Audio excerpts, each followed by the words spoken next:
So let's go for our second shot, and for that one I want to bring another camera. So let's let's go away from this one, let's move this, and we want to press Control camera, and then it's setting already in the same angle. So let's call this render cam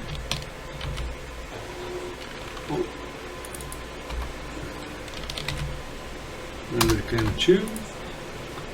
Let's see from that. Let's lock the view. Let's come to this. I want to set the same size as this one, that is the 2.35 aspect ratio.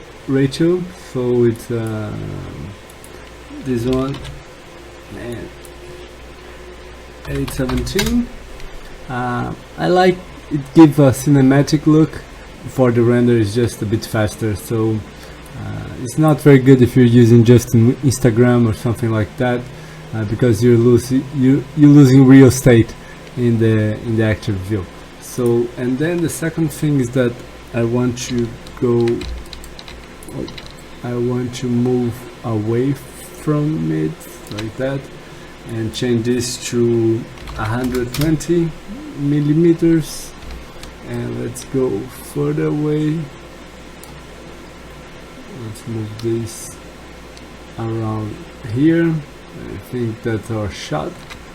And the other thing, I don't think maybe we don't need the fog element, and it's going to calculate in the reflection and in all that, so we can save some render time without the fog element and the clouds, and it might work well. Let's see if we have a good if we miss anything from this. So let's see. I think what I want to do, I want to come first to the render, to the frame 1, and let's go from this one. Also, let's change this. Sometimes I like to already change this, otherwise you always have the risk of overwriting your project, so the render. So let me call this shot 2. All good. The rest is the same. This one, let's see, I think we can start. I'm not going to use for this one the target cam. I think it's easy for this one to be something like that, because we have a long lens. I don't want to shake it too much. I want to give more like this panoramic movement, just moving a bit. So we have, let's do 240 as well. So yeah, this one, and in here we can go, maybe we can do like this, and yeah, something like that, maybe something like this. Okay, I think it might be good like that. So I want in the translation, press H, Command All, linear, and for the rotation it's okay to have a Bezier, I guess, or not. It's always a matter of trying, maybe do some flip books, but for this one I think we are good with the linear, just the camera just moving away. We have this boat, it's just a reference, but because it's just white and it's okay for that. Maybe in this shot we can have the boat kind of anchored inside that wall, could be cool. So let's move the boat in here, and let's move this to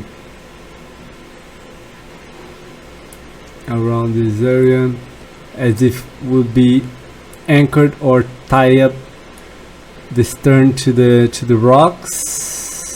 So okay, something you should have like some interesting, maybe he's maneuvering, maybe he has attachments to the land. So let me do a render. And also one important thing, let's come to the camera, and in the main one we want to render this one, and let's enable depth of field.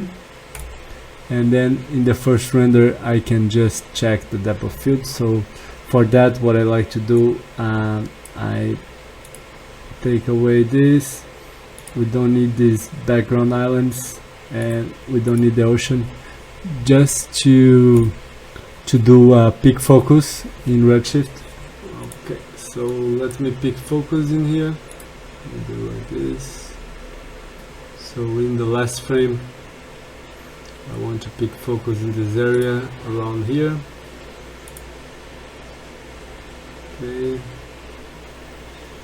this one, and then come to the render cam, sampling and lock. So we are 2000 meters away, almost 3 kilometers away with the 120mm lens. So I'm going to lock this one, I think 2.8.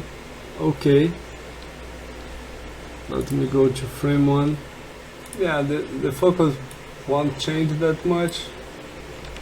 Yeah, we have a kind of a steady focus on that one. So yeah, before commit to the full render, I'm going to bring everything and do a still. I show you, and then we check how the light's working for us. The thing is that the boat might be too much in the shade now that I'm thinking about. We might change the light a bit, so let's see. Here's the render. I think it's really cool. I like this angle. It shows a lot the island and all the variation, and I like how the light brights the beaches, and in general the color of the water that we have.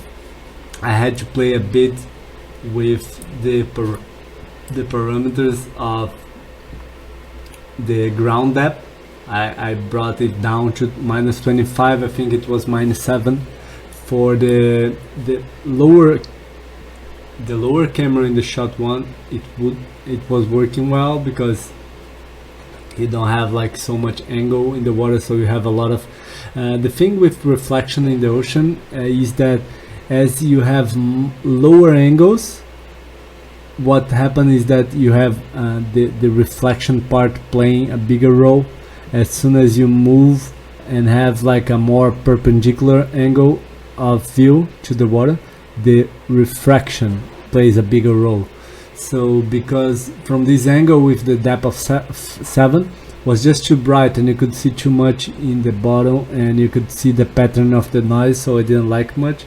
I think this is more realistic. So let me give a full render, and then we come back and check it out together.